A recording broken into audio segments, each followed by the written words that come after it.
fuck? Water!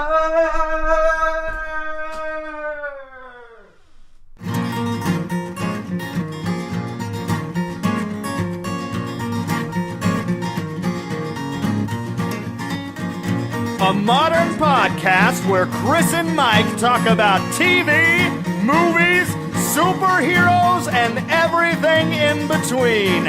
It's time for Superhero Slate. Hello, everyone, and welcome to Superhero Slate, the show where we run down the latest superhero entertainment news. We love TV, movies, and superheroes, so let's talk it all out. My name is Chris Dillard. And my name is Mike Royer. I got it. Oh my gosh. So you must be really excited because we got a Rogue One teaser trailer this week, and that's really tripping you up. Oh, yeah. Yeah. The Civil War is about to start again. I don't know if you've heard. We're back in the 1800s. And DC announces some untitled films. Got our curiosity piqued and a lot more. Yeah, this is a fun week because this episode is like booked in by trailers. We got a new trailer just a couple days ago, and then we're about to get another new trailer after we record this. So, yes. Oh man, I love it when trailers come out. It's so fun. They are the best and the most I guess overanalyzed pieces of a media release before a movie comes out. It's because it's fun, man. It is. They're exciting. We just watched the newest one, the Star Wars Rogue One, right before this, and you could feel the hype. Yeah, we try to be professional. We try to prepare before we hit the record button. So that's right, and at least it's at least fresh in our minds as we go. Mm-hmm. And although Mike says we're professional, at least I can say my name every show. Man, out of what is this, episode 65? I've gotten it right at least 60 times. So there's always going to be the odd one out. And honestly, we're just too lazy to hit stop recording and redo it again. I wouldn't say we're lazy. I just think, it shows to say we record this intro every week. We don't just record one and let it go. We do a fresh one every week. Hey, you got the magic editing fingers. So if you don't like the way I say my name, you can change it into like a robot voice or something. I'm gonna have Siri say your name and record that. Do it. I dare you. I'll think about it. I don't know. We'll see. You won't do it. Do it. No, you're pulling this on me. I just did this to him. I told him he wouldn't do it. And then now I have to. I'm gonna do it. I have to do it. Son of a bitch. But I guess it's the weekend. I'm a little under the weather, so bear with me, folks, as we get through this. It's about time it's your turn. I feel like I've been sick like the last 3 podcasts we've done. I'm finally better, and I'm glad whatever you have, whether it's contagious or not, is not going to get to me through the other end of this microphone. Yeah, well, I actually put it in an envelope and sent it your way already, so. I'm not opening that. You better have found a different address to put on that, because as soon as I see your name, it's going in the garbage. Who says it's got my name on it? Could be like a glitter bomb, but with like a flu bug. I'm only laughing right now because my wife is the one that picks up the mail on the way up to the apartment. So, snap. Yeah, it'll be on her. Don't tell her. Save me. But other than that, I've actually remember I went to C2E2 like a month ago. I have not put up any of the comics I bought since then, so I've got like 300 comic books behind me all over the floor. I'm just trying to work through today and get them put in their boxes and organized. So I just want to let people know, don't put off organizing stuff, because that's going to pile up one day. Yeah, I mean, we've had this physical media conversation quite a bit. I mean, I'm sure your digital comic collection is as large as your physical comic collection, which is a pretty rife pile to deal with over there. But I mean, like, just on my end, I'm looking at like this small stack of comic books over here by my TV. I got another stack of comic books in the other room, and then I was looking at all these like trades that I own that I haven't read yet, and I was like, I really got to start pushing through these trades, because like I get these as gifts from people, and they're always really thoughtful. I was like, I need to sit down and read these. So I'm hitting the second volume of Sex Criminals right now, so it's really, really good, as the first volume was. That is a good one. I think is that, I don't remember who publishes that off the top of my head, but that kind of goes along with I bought a hardcover book. It's Image Comics from Image for The Wicked and the Divine. I talked about this, but I really love that series, and they had the first 2 volumes as one hardcover. So, we like comic books. We'll tell you that. We dabble. We dabble when we're not busy watching these trailers. Mike dabbles. I have a problem. You have a problem. But that problem has a solution, and that's what matters. And the solution is more pop vinyls, huh? Oh my gosh! Don't even start me on that. I bought one Age of Ultron pop vinyl this week. I've been looking for over a year. Oh, what was that? It's the Glow in the Dark Hulk. Okay. But it's a Barnes and Noble exclusive. But none of the Barnes and Nobles here had it. But my comic book store got one in on accident, I guess. So I bought it from them. So. Nice. Yeah. Oh well.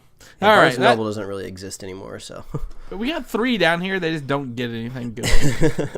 It's like like when you walk into one of those, like it's like a dollar store, but like all the dollar store gets is like messed up products from other companies. It's kind of like that. So. I gotcha. But enough about that. Let's get into this news. We got a lot to cover today, and we're gonna lay it down for you guys. All right, lay it down, man. First off, Wonder Woman. All right, okay. Moved up 2 weeks to June 2nd, 2017. We're now going to get 2 weeks earlier. Okay, slight move. So what do we think this slight move means? Are they trying to make room for something else? Are they worried? Are they trying to space themselves out from a different movie? Yes. So Transformers 5 and Wonder Woman shared the same day. And despite how awful we know Transformers movies are, they still make lots of money. Oh, yeah. They push those stacks of gold around. Yeah, so I mean, the last one made over $1 billion, hands down, and mostly, that's a China market. So Wonder Woman, they moved it up 2 weeks. I mean, that's a good sign. Like, they have faith in it as well, rather than pushing it back 2 weeks. But they just wanted to get away from that Transformers 5 date, which I think is a smart move for any movie, despite what it is. Yeah. So I'm excited. I want to see more Wonder Woman. I'm hoping. I mean, I know they're filming it. And it's well over a year off, but I kind of want to see some footage, maybe a small teaser kind of that comes out with the Batman v Superman DVD, maybe. Yeah, we got to be getting some sort of footage this year. Well, we'll get it this year. I just don't think we'll get it before a year out. But that'll bring us to another trailer later. We'll talk about that. But also in that same announcement, Warner Brothers and DC said, "Hey, we've got 2 more untitled DC Comics movies we're going to release." One is October 5th, 2018, and the other one's November 1st, 2019. Okay, so I've been trying to figure out what this means. So are they trying to say, hey, we're creating 2 movies that you guys haven't heard about, so we need slots for them? Or is this just kind of a way of saying, like, oh, we need more dates because Batman and Superman didn't go as well as we thought it would, so we're going to have to shift some of these movies around by claiming some more free days? That's not it at all. They would shift the dates much like they did Wonder Woman, and then just do it. The unannounced DC movies, to me, they're going to release 2 more movies that we don't know about yet that aren't currently on their schedule. One of those I very highly believe is a Batman solo film. Yeah, I think that would make sense. Simply because of the reaction from the film, Batman v Superman. And I think the other one might be a sequel date, maybe a Suicide Squad sequel potential. That's the popular rumor. I would cross my fingers for a Superman solo film, the last one, to close out the Superman trilogy, so to speak. Simply because, most characters get 3 movies, right? They've not announced anything more. No current movie has a sequel other than Justice League and Justice League 2. But I would like to see Superman kind of close out his trilogy with his last solo film, I guess, before they have to do a 4th movie. Yeah, well, those ideas do make a lot of sense. If they're not going to go ahead and move pre-existing announced movies around, and they got to put new characters in there, it's going to be characters we probably would have seen already. So I think for sure it's got to be a Batman solo film. And the Superman one, not a bad idea either. It's almost kind of like a second redo. It's like their Batman vs Superman movie was supposed to be there. Oh, sorry, Man of Steel wasn't that good, so we're going to give you this. Oh, sorry, that wasn't that good, so we're actually going to give you what you want, which is the solo Batman movie. Probably have some sort of treatment done by Ben Affleck. I don't know if he's going to have like the final version of the script, but it sounds like he's been in it a little bit. Like we've heard reports of him putting his pen to paper for Batman, so I would like that. I wonder if it would be a prequel or if it would be more of what happens after Batman Superman. I think a prequel would be awesome. I think it'd be easier to do. But maybe it could be one of those movies that, like, it's a future movie, but it's also dealing with the past, a la the new Arkham Knight game or the Red Hood Batman stories, if you're familiar with those. Yeah. Where it deals with the supposed death of Jason Todd and his resurgence as the Red Hood later. That would I think that would be awesome, a Red Hood movie. Yeah, I think that would be great. It would deal with the past and the future at the same time. But again, the other one, it could be a sequel. I think a lot of people are maybe like, maybe we need a Wonder Woman sequel in 2 years afterwards, which would be the 2019 date, or a Suicide Squad sequel. People think they might be holding the slots open just to kind of see how the films do before they announce the sequels. But Lord knows they've got a lot on their plate. Another popular theory I forgot about is Justice League Dark is something I thought of. We know they've worked on the movie a little bit, so maybe that's for a Justice League Dark movie in there. Yeah, I mean, either way, it sounds like we're both really confident that we're going to get that solo Batman movie. Yes, I think that's a given at this point because there's so many people interested in it and it's going to do it. And I think, if I look at the schedule on superheroslate.com for our upcoming releases, that gives Warner Brothers 3 movies a year for 2018 and 2019 as well. So I think they're trying to catch. I hate to say it, but like they're trying to put out as many as Marvel is. So I think that might be something. So we'll ride that wave. We'll see how it is, but definitely some bold ideas to capture those dates without announcing movies. So we'll see what they do. Which brings me to something we talked about. Suicide Squad is in and of itself. I want to talk about the reshoots we reported on last week. Some thoughts can we, I think you were kind of saying that this may be in reaction to Batman v Superman. I have to disagree entirely because you can't schedule reshoots for a movie the week after the movie comes out. I think these reshoots have been planned months in advance and that they're doing it. There's a 3-week shoot. We reported that, they're to inject some humor. There's also another report saying they're adding more action scenes. So I don't think it's in response to Batman v Superman. I think it's maybe in and of itself something that needed to happen to move the movie along and not so much a reactionary force. It just happened to be in a horrible timing whenever the reshoot started. Yeah, I would say so. And, obviously, like I think you said last week, those reshoots were definitely scheduled anyway. But there's no shadow of a doubt in my mind that they're looking at Batman vs. Superman and going, okay, so we have these reshoots coming up. This movie came out, didn't do so well. Maybe we respond by that a little bit by maybe tweaking this thing in our reshoot. So, I don't know. We'll see. I'm just hoping the movie's good. Yeah, me too. I mean, I think we're all crossing our fingers, holding our breath. I don't know, one of those two phrases for that movie. And it's coming up. I think it's August is when it is this year, August 5th. So I mean, we got a little ways to go through. We've got a lot to get through before we get there. But I'm excited to maybe have something there in the middle to hold us over until the end of the year there. So that'll be good. I'm looking forward to that, despite what people may say about us. Which brings us to Batman v Superman: Dawn of Justice news and some reports. So first off, rumor, read this yesterday, is that Warner Brothers wants to release the R-rated version in theaters, like in the cinema, to help push it over the 1 billion mark. I mean, that wouldn't surprise me if that's a trick that they have up their sleeve.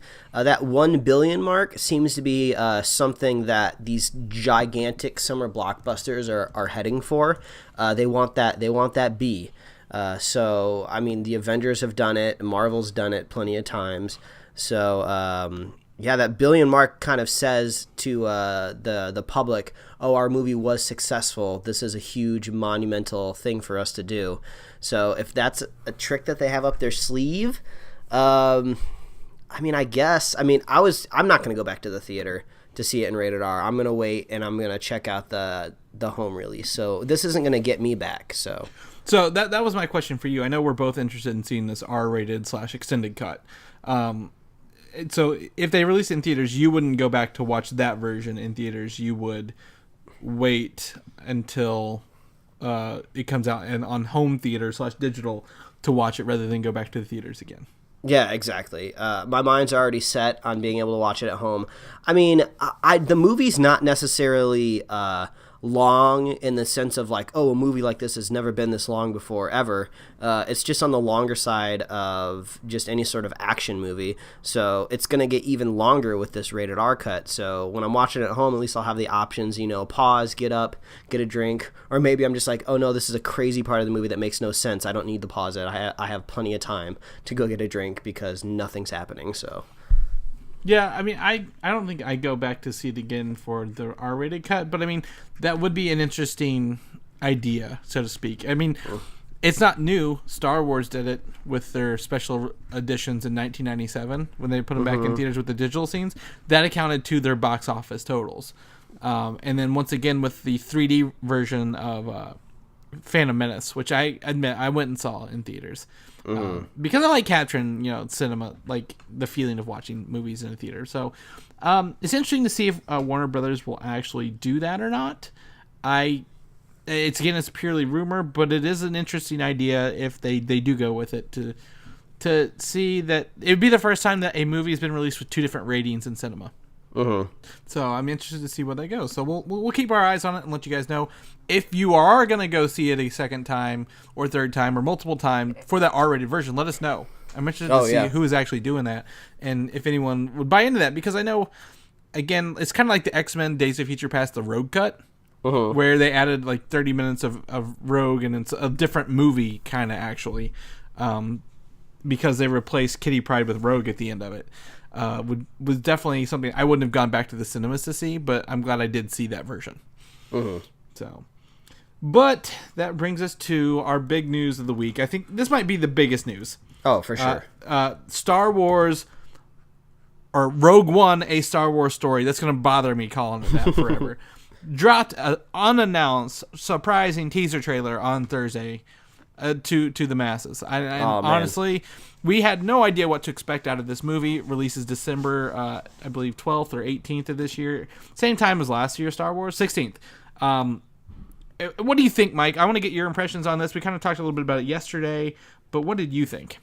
Ooh, man, this trailer gives you goosebumps. This is doing something that I didn't think was possible, was really setting me back in that time frame of the original 3 Star Wars. So it's really, really weird. When the original Star Wars were made, they were made in a decade where they did their best to make kind of like a futuristic type of space world, even though it's a time long, long ago. But, when you do the prequels, you got to find a way of just like, oh, we have this CG now, so I'm going to make everything in CG, but we got to slowly de-evolve everything into this, 70s, 80s type of setting. So basically, the new movies, The Force Awakens, kind of found this cool way to bring that stuff back in. But this trailer just brought me right back to that time. They've nailed it. Technically, I think this might be right before A New Hope time-wise. Like it's like right up on New Hope in the timeline. So it just looks so amazing. Like they got the vibe down just right. There's this kind of really creepy like siren going on in the second part of the trailer. That's exactly what I was thinking about. That's the Imperial siren you kind of hear in I think the original films, like when like they break into something, and that it just carries on. That horn carries on throughout, and that like brings you into it even more. So I wanted to touch on that. Like, you're right. Like that alarm is very like. It kind of gives me an impression of maybe like World War II era. Like you feel like you're in a war zone. Because of that siren. Yeah, I mean, they just totally nailed the vibe. I felt like I was watching an original Star Wars movie just kind of from a different angle, like from a different director's perspective, so it was just really, really awesome. Like, oh, we get to go back to that time with these new characters, and we get to see everything from this different angle. We were talking to a fan of the show yesterday, Jim, and he brought up the question like, oh, are you guys going to like this movie if you don't see any lightsabers pop up? And it's the first time I thought about it. I was like, oh, yeah, I guess, there might not be any Jedi in this movie. It's going to be just like rogues with like blasters and stuff like that. And that actually got me really excited. It is a Star Wars story at a totally different angle than what we've been getting before. And that just makes me like super excited to get something that's new, but it's back in that old, like, familiar, warm, and cozy time of Star Wars. I agree. I think that kind of lends its hand to the new title, just called Rogue One: A Star Wars Story, where it doesn't exist maybe in the. I mean, yes, it takes place in Star Wars universe and kind of in that world, but I don't care that there's not Jedi. Like, that's okay with me. Like, they can bring it down to a more human level, because you see a lot of different new things here, but there's also some old things, like the Black Stormtroopers or the Death Troopers look pretty cool. I'm going to be honest. They looked awesome.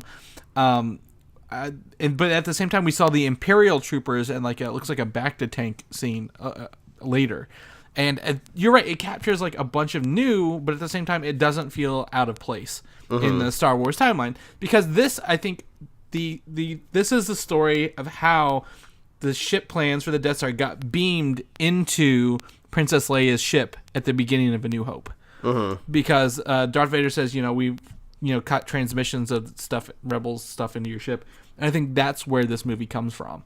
And again, for a teaser trailer, it feels really huge. This movie feels huge. I think the selling point for me was seeing the updated or older AT-ATs on the beach, storming the beachfront, and there's 4 of them, and you're like, oh my gosh. Oh, so cool. And then the badass heroes in our story are basically running straight at them. And that's one thing that gets me really excited too, is that this movie is going to show that there's other important people in this universe. People love to complain about the prequels, but they don't love to complain about the originals or The Force Awakens.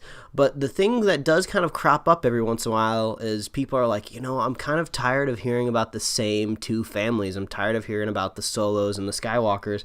This is a whole galaxy. There's got to be other people out there, which is the one thing that kind of bugs me, where I'm just like, I really hope Rey is not related to Luke Skywalker, because I want it to be someone new and fresh. So I like that we're getting these brand new people, and we get to flesh out the universe a little bit. But the first thing that I heard people say is the female lead in Rogue One. I don't remember the actress's name or her character's name off the top of my head. Jyn Erso is her character's name. Yeah, but everyone's just like, oh, that's totally Rey's mom. And I hope it's not, just because if it is, that means I was just totally spoiled, way far ahead of time, and now I know it. But it would be cool. I would be okay with that, because it's a new character that we'll know, but not related to anybody else, Well, I had not heard that at all until you mentioned that. So I typed in Jyn Erso to figure out who was playing the actress who's playing her, and because I feel bad not knowing it, but everyone's like, is Jyn Erso Rey's mom? Jyn Erso shouldn't be related to anyone. Oh my! And I'm like, oh my god, why? Who? Who thought of this? I don't think it'd be fun. I don't want them to be related. I want it to be kind of standalone, and I like it. And it's Felicity Jones. She was actually in Amazing Spider-Man 2. She was set up to be Black Cat. She was the secretary to the Osborn dude. So I'm looking forward to this, and to see Donnie Yen go out with his stick and kick some stormtrooper ass with his little stick there was pretty awesome. So I want to see more of this. I want to see a full trailer. I know it's a little early in the year. This movie comes out in December, and the teaser just now dropped. So they're ready for Star Wars. They're ready to give us Star Wars, and I'm ready for an unknown story with unknown characters and unknown ramifications. I'm really, really hyped on this. There is one thing I want to point out though. At the end of episode 3, they're putting together the Death Star, right? Okay. Well, they've already put in that big weapons satellite plate, but in this movie, it looks like they're putting it back in again. So somebody messed up and they had to take it out. That's all I'm saying. That continuity is crazy there. Oh yeah, no one's gonna be able to get past that, huh? Yeah. Oh, and Mon Mothma. That's the actual actress who played Mon Mothma in episode 3. Yeah, that's pretty crazy. She's aged very, very well. She did over 10 years, and that's the only actor/actress I know who has carried over to the new Disney era of Star Wars. They've had voice actors. I don't count that. This is a physical appearance. So until we get that Obi-Wan movie with Ewan McGregor, this is what I'm counting on. So Mon Mothma, who ever thought she'd be such a popular character? So awesome, so cool. So that brings me into our next bit of news, which is Star Wars related, and I'm really surprised you didn't give me a Star Wars call on that last one, Mike. Really, really sad, actually. Well, I don't know if the Star Wars call needs to be attached to the main headliner movies, or maybe I need to come up with something new, something a little different for the Star Wars story versions. Well, you think on that because everyone wants your Star Wars battle cry, whether it's Star Wars or not. So you gotta figure something out. All right. Okay. I'm gonna bring it back for episode 9 as soon as we get the first trailer for episode 9. I gotta get. You mean 8? Yeah, 8. Sorry, 8. I gotta wait until we get something more official, and then I'll start bringing the hooping and hollering back. Okay. Well, how about in the meantime, Star Wars Episode 8, an official, but like an image released from. The director Rian Johnson shows Maz Kanata returning for the film. Yeah, Maz is awesome. I love Maz in episode 7. Some people were a little down on her because she was one of the characters that basically wasn't fully practical. I guess the CG face kind of took some people out of it. I didn't really mind. I thought her character was pretty infectious, so I'm definitely looking forward to her coming back. Yeah, totally. And what's really cool is you can tell they're filming over there in the corner. And I believe that's the actress kind of there in the middle standing. But what they do for this movie, for Star Wars films, they've got it to where they can, the actress, Lupita, I can't pronounce her last name, Nyong'o or something like that. Mm-hmm. Actually, while she's motion capturing, they're playing it back live. Oh, that's so cool. So she can see what the character looks like while she's doing it, rather than wait for them, to do months of rendering. Yeah, technology on movie sets is so cool now. Yeah, they've come a very long way, and that's really awesome, and I'm glad they're using it. Mm-hmm.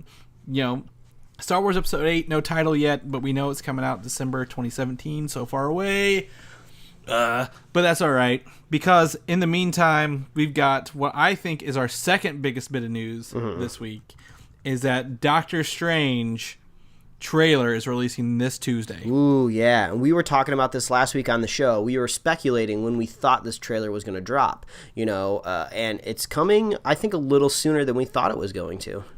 Yeah, so they stopped filming wrapped last weekend, okay, because Cumberbatch went to work on Sherlock season 4. Oh, yes. Immediately. Yes. Yeah, as you can tell, we're big fans. But I didn't expect the trailer to come out, a month before the film, until I heard a couple things about Civil War we're going to talk about next. Mm-hmm. But this trailer, we can't predict trailers to save our life, but I'm glad it's earlier than later. Mm-hmm. Yeah, this is definitely going to end up being our biggest news of next week's episode for sure. Unless something then bigger comes along, I don't know. A SpiderMan trailer. Ooh, no, I'm kidding. So Tuesday, I think it's Jimmy Kimmel Live. Benedict Cumberbatch will be on there on Tuesday night to release the trailer, to unveil the trailer. So we will be talking about next week's show. We'll have the link on our Facebook. Don't you worry, folks. Go to our Facebook. We'll have the link for the trailer there. I'm sure it'll be all over Facebook, to be honest with you. But I'm really excited. They have all Marvel next week on Jimmy Kimmel, so I might try to watch some to see what they say. But also, the Russo brothers said Doctor Strange would be on Team Captain America. Oh, theoretically? If he was in Civil War, he would be on Team Cap. Okay, I wonder. I mean, it seems like there is a reason that they're saying that, so I wonder if somehow that's going to come up in Civil War. I don't think so, because they keep they ask about every character in the Marvel universe so far. They're like, what side was Loki on? And he chose, I'm on my own side, like Team Loki. Okay, I gotcha. So it's one of those things, like, if you're going to ask him which side you're, ask him a question, that's the question, I guess, to ask people. All right, Marvel. cool. Which side are you on, Mike? I'm Team Cap for sure. Yeah, me too. We're predictable. What can we say? But Doctor Strange gonna blow our minds. I mean, I hope so.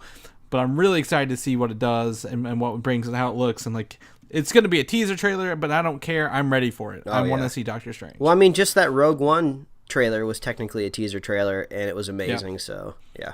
Yeah. So I think that brings me into the idea that Doctor Strange may be a post-credit scene for the film if they're trying to introduce the audience to the character beforehand. Mm-hmm. So I don't know if that's true or not. I don't know. But that's my theory, maybe. I don't know. Either way, let's talk about Captain America Civil War. Ooh, yeah. So this is something. So PSA right now, right here, right now. People have seen the movie. Do not click on spoilers. Like, they are now officially spoilers, not rumors anymore. Okay? Yeah, there's a few people that I follow on Twitter that have seen the movie already, and I'm doing my very best to avoid it. I mean, they're respectful enough not to put spoilers up, but I try to go in as clean as possible, and it's so hard because usually if a movie is really, really good or really, really bad, like if it's an extreme in some way, people just can't keep it silent. They have to like let a little bit out.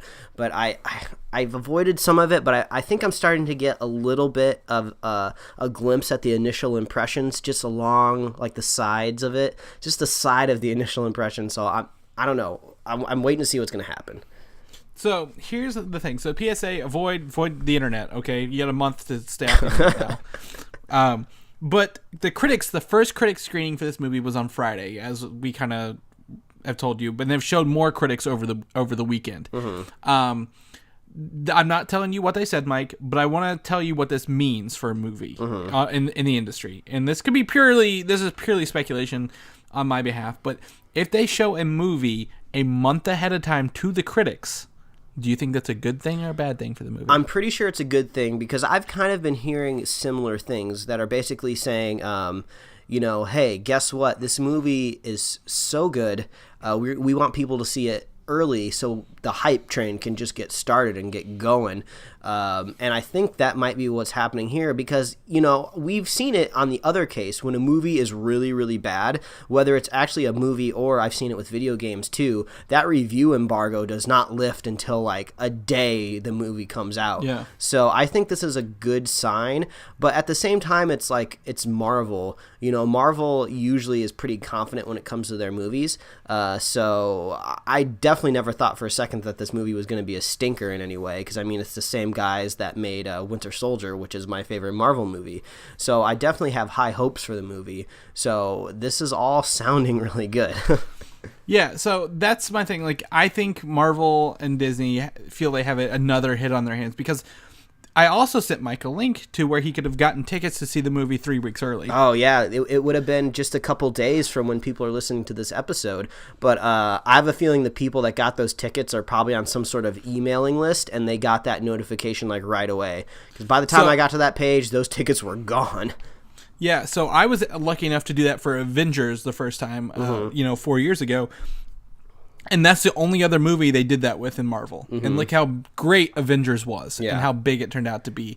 So I feel that Marvel's like, okay, finally we're back to a comfort level where we can give this early release and build the hype train to where we think this movie's going to go huge and be popular and big.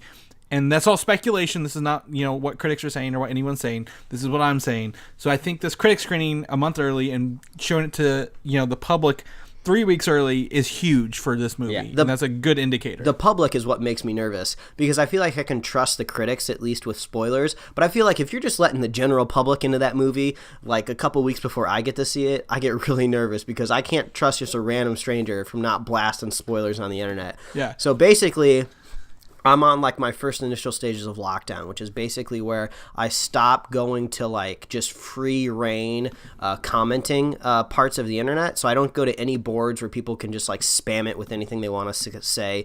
I only go to very specific parts of Reddit. If I know that they're talking about the movie, I try to avoid it. I look for spoiler-free tags. So that's my first line of defense, and then I'll start shutting down more and more as I get closer to the movie.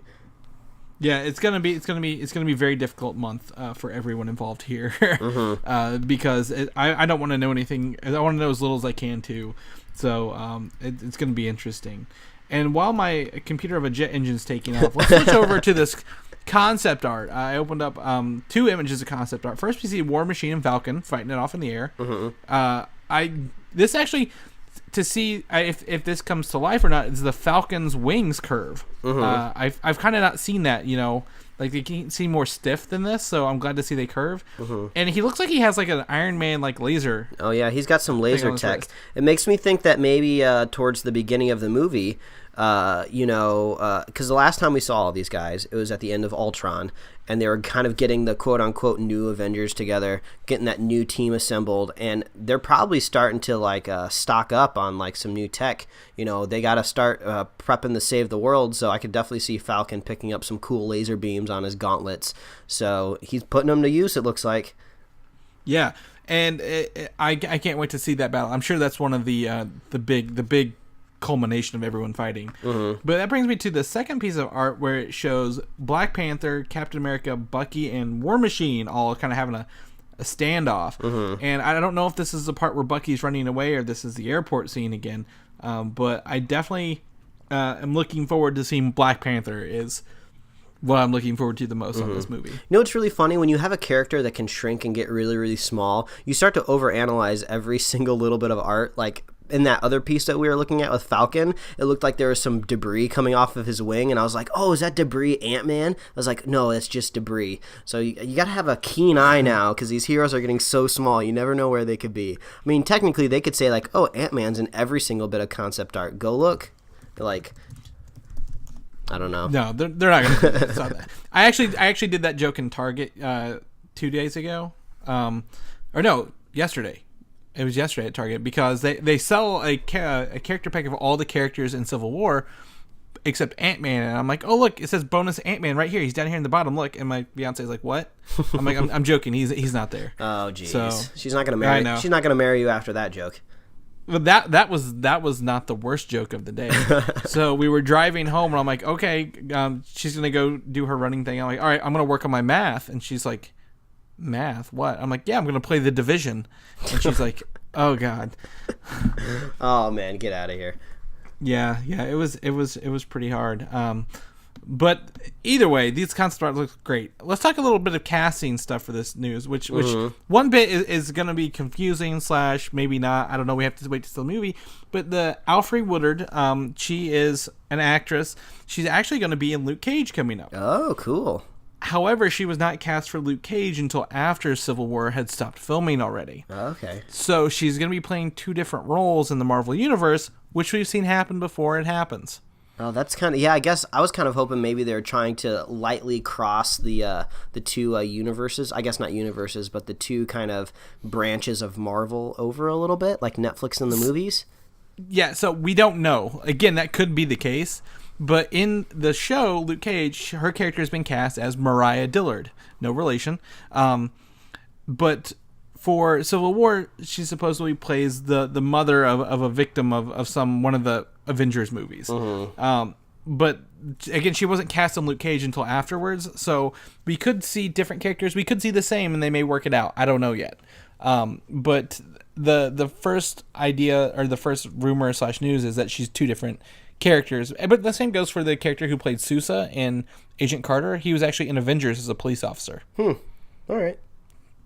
So it's happened before. We've seen it. Whatever. Move along. All right. Next up, Jim Rash from Community is actually in Civil War. Oh, man. I love Jim Rash. I don't know if they're going to try to turn him into a serious character or he's going to be funny, but, man, I love that guy. I always recommend people, if you want to listen to like a really funny podcast, he's been on the Nerdist podcast, I think a couple times, at least twice, I want to say, but he is always infectious and hilarious when he's on that. So I love Jim Rash so much. So I'm looking forward to seeing that. And that makes sense because the Russo brothers did direct a few episodes of Community back when they were, before they were super mega movie directors. So actually, and now that makes sense because Abed from Community, Danny Pudi, that's his name. Pudi, yeah, he was in Winter Soldier. So it makes me think, are we going to get some more Community people in like Infinity War Part 1 and 2? I would love that. That'd be hilarious. It could definitely. And something cool about Jim Rash is he was actually in a superhero film, Sky High. Oh yeah, he was, wasn't he? As a sidekick to the supervillain Royal Pain.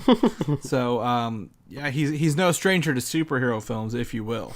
But yeah, just want to point that. I knew you'd get a kick out of that. So man, that's awesome. Love me some Jim Rash.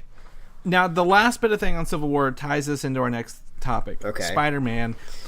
We know how long we now know how long Peter Parker and Spider-Man are in Civil War. Do you want to know? No. Do not tell me. You don't want to know how long they're in there? Do not tell me. Okay. Absolutely do not tell me.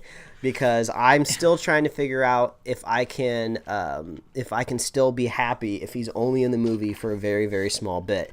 Because at the first onset, when we started getting the Spider-Man news in Civil War, everyone was kind of saying cameo.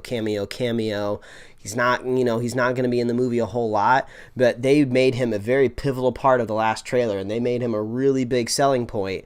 And I mean, I guess technically you could say Vision in Ultron wasn't in the movie a whole lot. He didn't show up until the third act. So I don't know if that's kind of what they're going to do parallel here, but yeah, do not tell me. I do not want to know. Okay. Well, if anyone does want to know, message me directly on Twitter. I will tell you how long Peter Parker and Spider-Man are both in the movie itself. Mm-hmm. So, just to clarify, Mike, it would make you happier if he was in the movie longer than just a cameo. I don't. Judging by what you just said, that's all I'm going on. I don't necessarily have the answer. I think if he was in the movie as much as Vision was in Age of Ultron, I would be happy with it. If it's less, I would be kind of sad. But so longer's better in your opinion. Oh yeah, longer's better. But okay. I have a feeling that we'll probably see more Peter Parker than we will Spider-Man, though.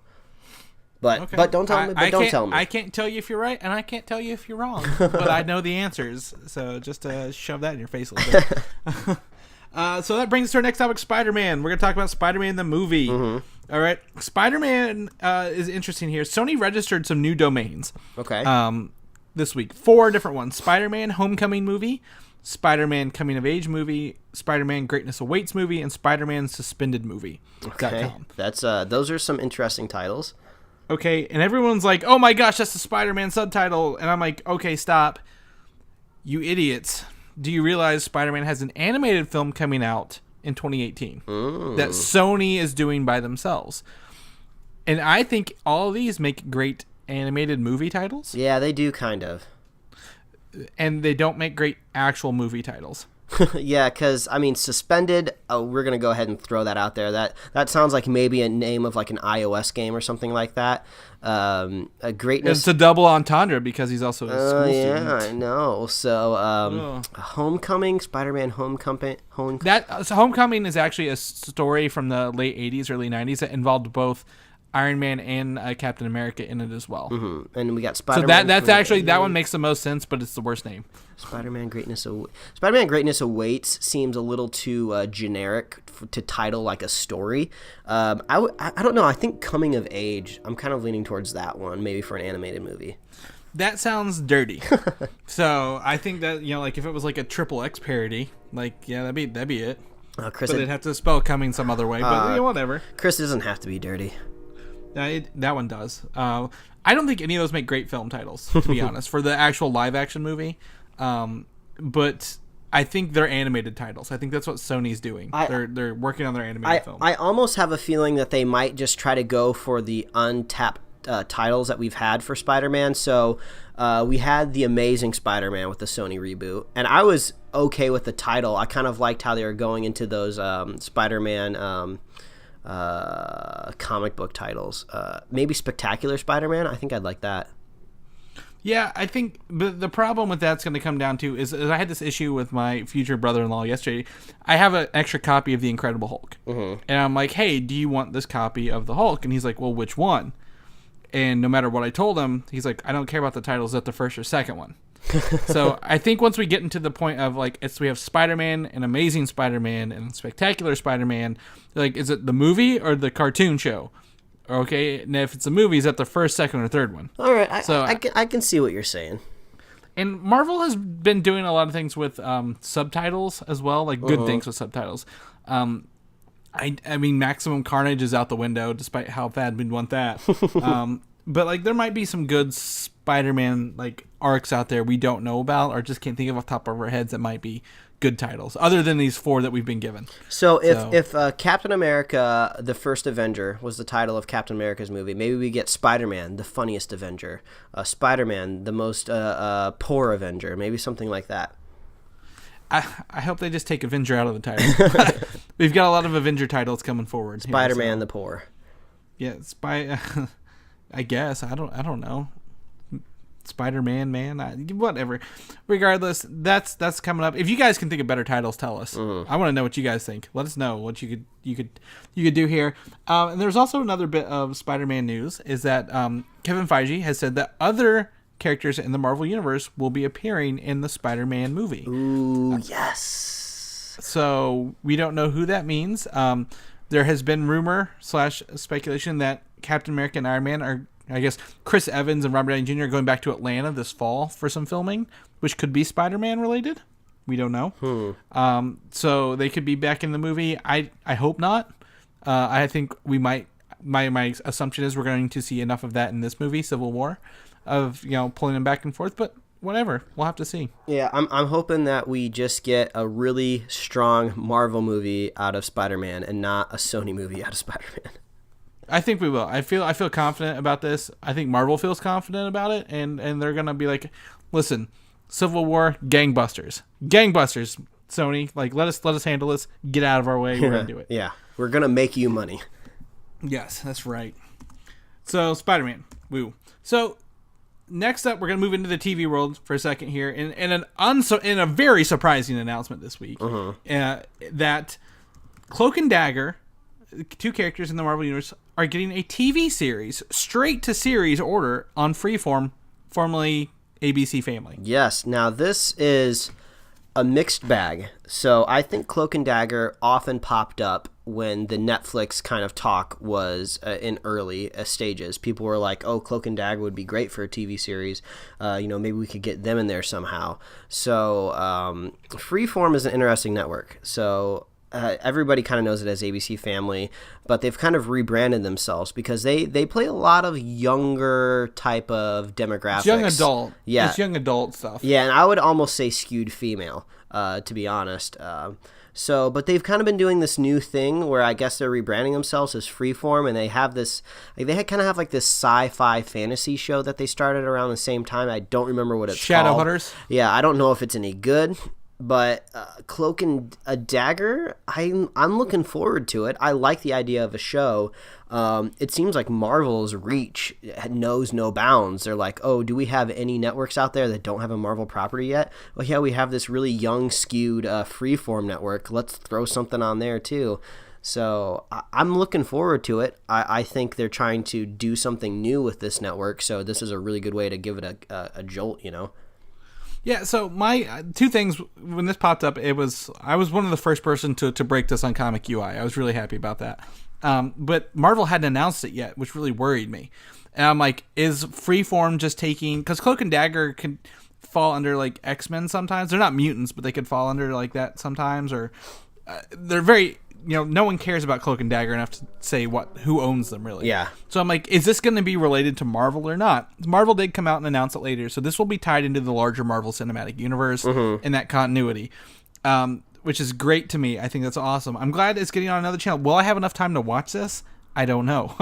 We got a lot of TV shows coming our way. I mean, Marvel has Most Wanted, Agents of S.H.I.E.L.D., Damage Control, an unannounced project, and now Cloak and Dagger. Yeah. And I think they're taking the ultimate Cloak and Dagger version, which dealt a lot with very, very teen-based comic series. Yeah, they definitely say that they want to be pretty pivotal on the love story between the two characters, and that makes sense for the type of network that this is on.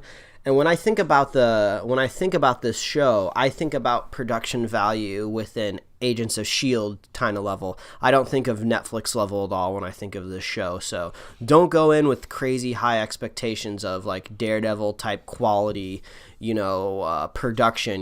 This is gonna be a little bit lower. They're probably gonna focus more on characters and maybe a little less on action, possibly. Yeah, and they've got really interesting powers. Cloak and Dagger, I think a Dagger is Tandy White, I think is her name. She can shoot like light beams and like light daggers, like made out of light. And Cloak, he can like teleport people and uses darkness to his advantage. So they are like day and night kind of characters. So like that's where the love story comes from. But what the real question is, will we see a crossover between this and the Agents of Shield / those TV shows. Oh, I would love some of that. That'd be really, really cool, because that's kind of a way to bring more superheroes into Agents of Shield. I mean, they kind of hit a gold mine recently with Inhumans. Basically, they can just create somebody with superpowers and they don't have to explain it too much, which is working out really, really well for Shield. But I would love to maybe get something a little else in there that's maybe not Inhuman, you know? Yeah, and in the Ultimate Universe, they were created by the Roxxon Corporation. They were in a traffic accident, and they had to use this stuff to bring them, to keep them alive, and it ended up giving them powers. So, and it makes sense that they're probably going to keep the Roxxon angle, because Roxxon was really, really heavily quoted in Agent Carter Season 2. Yeah. Yes, and another Daredevil, even during the Elektra scene with the I guess. Daredevil was outside listening to Elektra in a board meeting. Yeah. That was Roxxon. So, lastly, before I forget, Cloak and Dagger was actually one of the original 4 shows mentioned in 2009 to get a TV series.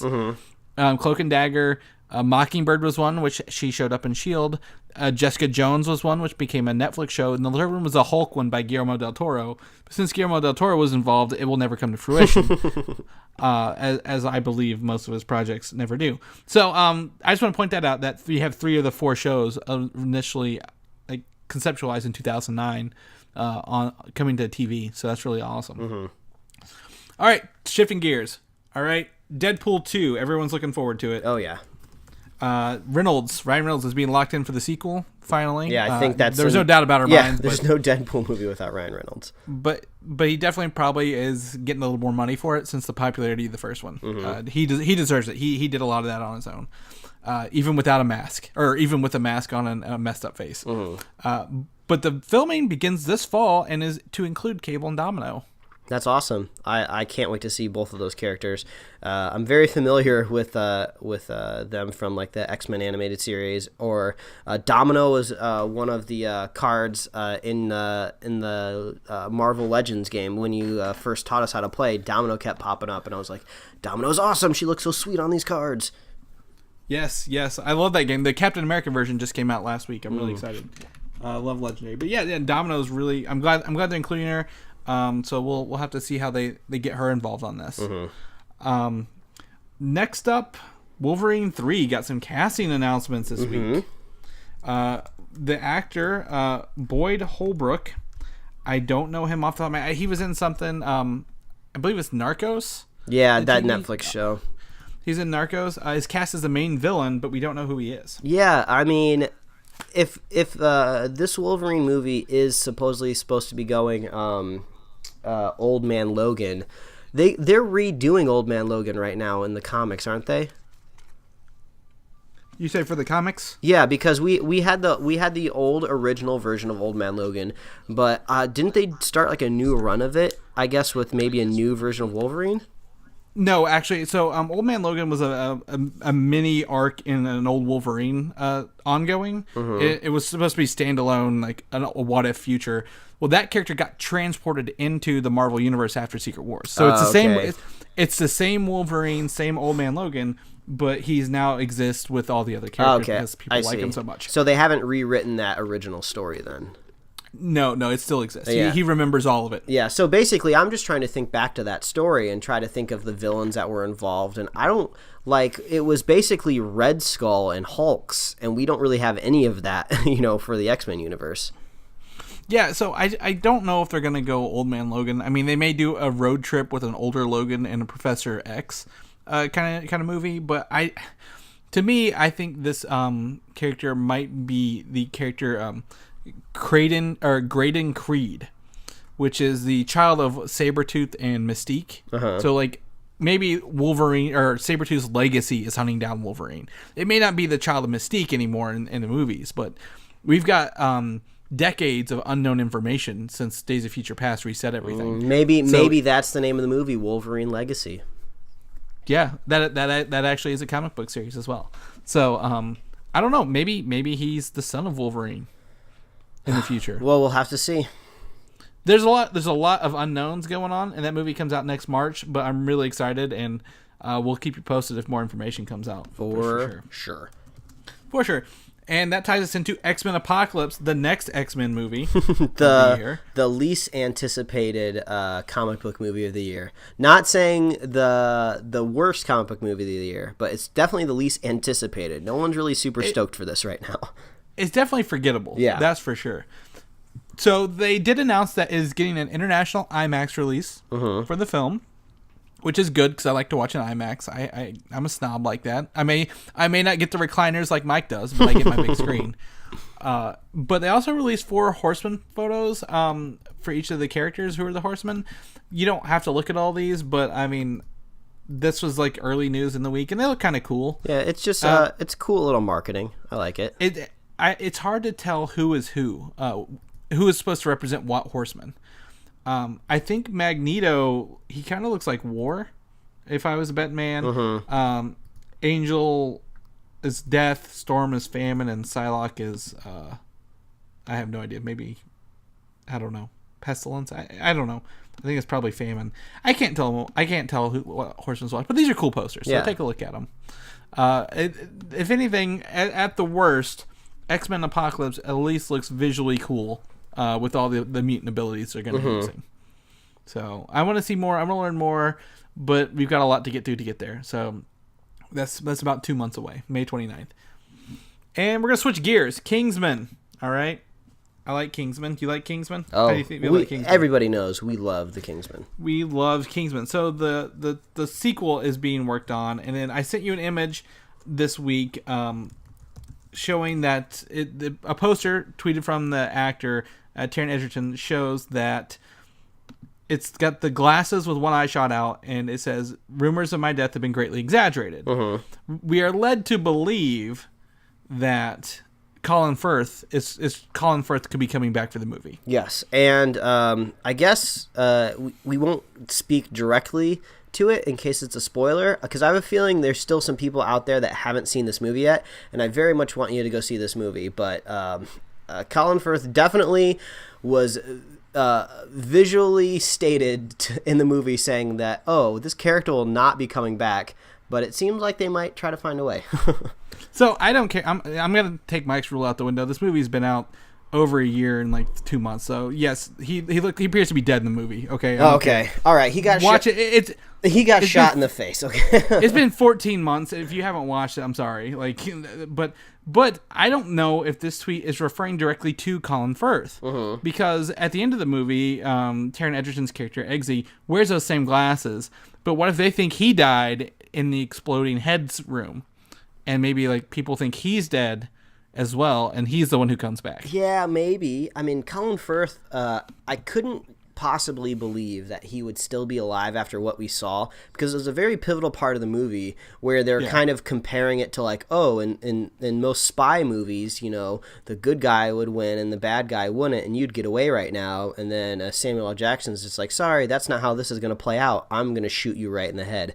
And he did that very straightforward, and it's really hard to believe that the character would still be alive. But there was I don't remember the scene 100%. It's been a while since I've seen it.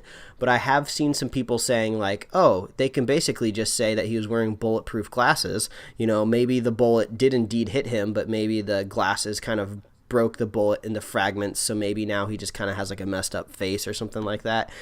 I don't know. If they bring him back, just make it believable in some realm of in the movie universe that you're building. So I really like Colin Firth. He's one of the most turning, love story actor into a badass spy in that movie. It was really awesome. He had the best fight scene in the whole movie in the church. Oh yeah. But I think bringing him back would cheapen his death a little bit, because that was kind of the motivation for the last act of the movie. Is that Eggsy could do it by himself. But again, I think you bring up a good point. He's a spy. He comes prepared, and maybe his glasses were bulletproof or something. So I don't know. We'll have to see. I'm really excited to see where Kingsman 2 goes. The Golden Circle. There's no book it's based on. It's gonna be fresh. Matthew Vaughn's returning, I'm pretty sure. So I really want to see where it goes. I'm really excited. So Kingsman 2, go you, I guess. Whatever. Lucifer. Have you been watching it? Nope. All right, I really like this show. I haven't caught up. This is going to be my summer watching show, because I don't have enough time with the wedding planning and work and all that stuff to watch it. But it is returning for season 2. All right. All right. So that means I'm not the only person who liked it. I hear a lot of people in the comic book store who really like it. So that's really awesome. I think that's great that comic book people like it, despite the fact that it is very, very loosely based on the Sandman character Lucifer. So that's good. I'm glad it's coming back. So maybe we'll get into it by second season, maybe. right? I mean, that first trailer that dropped for the show did not get me entertained, but I guess it's been hooking some people. I love the pilot. Even my fiance loved the pilot. We just haven't had time to watch the rest of it. So I definitely think I would watch Lucifer before I ever watch Supergirl, to be honest. So that's me. That's my take. In the meantime, The Flash is on a hiatus yet again for like 2 weeks because it's stupid. And I hate it. Comes back and does one episode, then it's on break for 2 weeks. Like, why can't you just be like S.H.I.E.L.D. and give us something every week? Yeah, give it to us. Plan it out. But the Arrow's Black Canary, Laurel Lance, I guess, is to be as the Black Siren in The Flash. So that's a good crossover, I think. I'm glad they're. This goes and lends like credence to my theory that Earth 2, like where all these like their doppelgangers are, is actually an evil Earth, and the like all their versions over there are evil. Makes sense versions to me. Of themselves. Makes sense to me, man. So I don't know. I want to put that on there because I like The Flash. I really enjoy it. It doesn't come back until I think like a week from Tuesday, so that's kind of a bummer. But whatever. I like The Flash. Let's watch it. The Mummy. Mike's second favorite movie coming up. I know this is high on his radar. I'm looking forward. So they're actually filming it. So this is happening, okay? And this is our first on-set image of Tom Cruise filming. And I don't know who that actress is. Yeah, to be clear, I'm looking more forward to this interesting franchise that they're building around these monsters more than the movie itself. Tom Cruise usually picks really good movies. He's really entertaining when on screen. So I'm looking forward to what their team. They're gonna eventually team this up with like Dracula and Frankenstein or something like that. Whatever Universal monsters say they feel like doing. Yeah. So yeah, I know. What was the other one? Was it something? It wasn't Van Helsing. Maybe it was another movie we talked about. The Invisible Man. Okay. It was The Invisible Man with Johnny Depp. That was the other one. Yeah, and they might throw a werewolf in there or two. I don't know, but that kind of potential sounds really, really cool to me. So we'll have to see how this Mummy, I guess, kind of reboot works out. Yeah. So I mean, from this image, I'm like, okay, I could buy it. I'll watch it. Whatever. I don't hate it yet.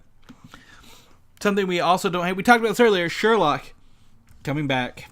Season 4 is filming. Ooh, so we talked about it earlier. Want to talk about it? You thinking January 2017, maybe? I would like to see something in the spring because there's no Doctor Who this fall. They're taking a year off Doctor Who, so BBC needs one of their shows to fill in that hole. Oh. And we know that they film essentially 3 movies, is what we get because they're 90-minute shows. So I mean, to film 3 movies would be interesting, but I'm hoping fall, but I'd settle for spring. Oh man, I'm so excited. What's really funny is the season 3 began filming, I think, 3 years ago on the same day season 4 started filming. So they took their sweet time between seasons on that. Yeah, that's just how they do it across the pond. Yeah, they're like, whatever, we'll make our own shows. They're all good quality. And lastly, Gears of War. Did you ever play that game, Mike? I know you're not much of a gamer. Yeah, I played quite a few of the Gears of War games, actually. So the 4th one's announced with the release date of October 11th. I only mention this because it has split screen. Okay, this is a very big news in the world of gaming because even Halo doesn't have split screen anymore. Gears of War 4 will. So if you haven't got your Xbox One yet, you need to get on that. I think Gears of War could make a pretty good movie, actually. Maybe once we get into that new video game movie future, hopefully after Assassin's Creed does well, and hopefully Warcraft ends up surprising me and does something pretty cool, maybe we can get a Gears of War movie coming. Oh, that'd be pretty sweet. I'd buy into that, but I think it's going to suffer from the same thing Halo will. It's a lot of effects, and no one wants to pay for it. So, well, once one of these movies make a lot of money, we might get it. Knock on wood, buddy. Knock on wood. But that's it for the show this week. Ooh, it was quite a show. It was quite a show. My goosebumps still have not gone away from that Rogue One trailer. Yeah. Really, really excited for Rogue One. I can't. Rogue One's good. I'm not gonna say I'm in love with it just yet because Doctor Strange has me on the horizon. I'm more worried about what's next than what we just saw. So, but that's it. In the meantime, if you're gonna be doing any Rogue One comics, I don't know, maybe bring back Porkins. Where can I find those comics at, Mike? Well, they can always follow me at Mike Royer Design on Twitter and Instagram. And like Chris said, you can go read my webcomics at pickledcomics.com. Chris, if people want to know how long Peter Parker / Spider-Man is going to be in Civil War, where can they send you a private message to get that info? Yeah, you can go to Twitter at Valdan, Valdan. I will have the information ready to share with anyone who's willing to read. I don't consider it spoilery, but I'm glad you remembered that, Mike, because I forgot that I promised that. So reach out to me there. And you go to comicui.com and read our news. And if there's a trailer, I usually put them up there as well. And maybe if I get some time, I'll do some breakdowns. But I want to get over whatever this flu bug I have is before I go jump on that bandwagon. Oh, yes.